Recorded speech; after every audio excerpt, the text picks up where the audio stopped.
I met Pac at Madison Square Garden at the Budweiser Superfest. Big Daddy Kane, he had a show, and Pac was like, "Yo, I want to work with you." He said, I like all of the stuff that you did with Biggie. He said, the party and bullshit. He said, you may not think, but I know all about that. He said, I rode from here to wherever he was saying in the car. He was on a road trip. He said, man, I played that. And I was surprised. I was mainly surprised because here's a dude from the West Coast.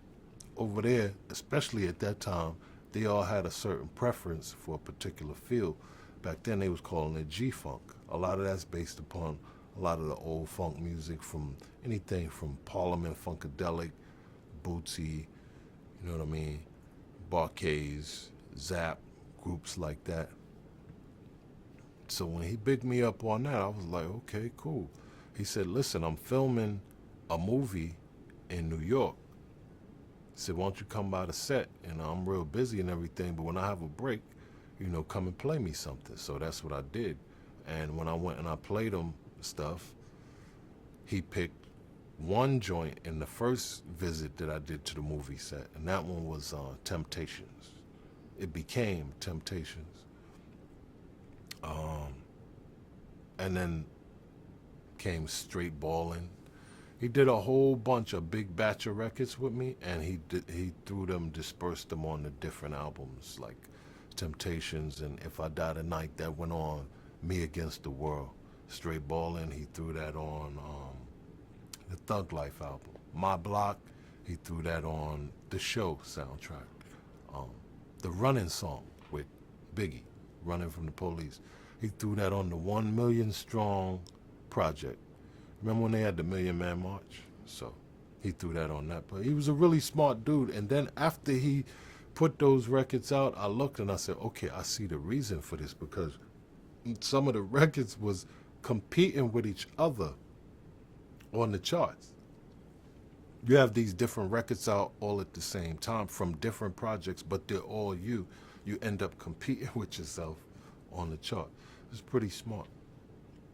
What stood out to you about Pac as an artist? What stood out to me about Pac as an artist was he just had this. First of all, his mother, Afeni Shakur, came from the history of the Black Panthers.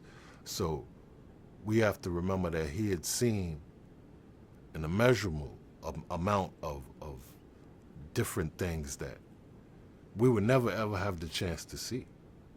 Like that during the whole black struggle, civil rights. And he lived that. He still had that inside of him. Revolutionary, if you want to call him that. And when he rapped, it wasn't just about gold chains and girls and parties. A lot of times in those songs, he rapped from that perspective. I'm told that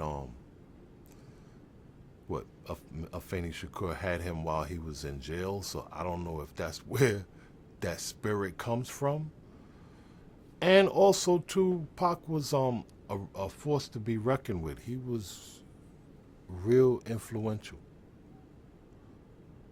If we're not careful, he had the power to unite a bunch of people together, and just before he passed away, that's what it seemed like was about to happen.